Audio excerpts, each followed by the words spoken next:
Assalomu alaykum, kitobsevar kitobxonlar. Biz Ohangaron shahar axborot kutubxona markazi sizlarga yozuvchi Nabijon Hoshimovning Birovning haqqi nomli kitobini o'qishni tavsiya etamiz. Halol mehnat insonni ulug'laydi. Halollik odamiylik belgisi. Inson umrining mazmun mohiyatini anglatuvchi e'tiqoddir.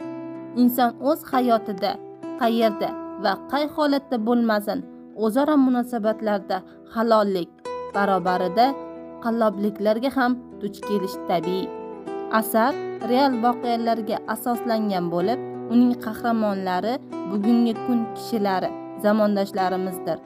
O'ylaymizki, mazkur kitob yurtimiz ravnaqi, xalqimiz farovonligi uchun ulush qo'shish o'z fuqarolik burchi deb bilgan har qanday adabiyot ixlosmandida yaxshi taassurot qoldiradi degan umiddamiz.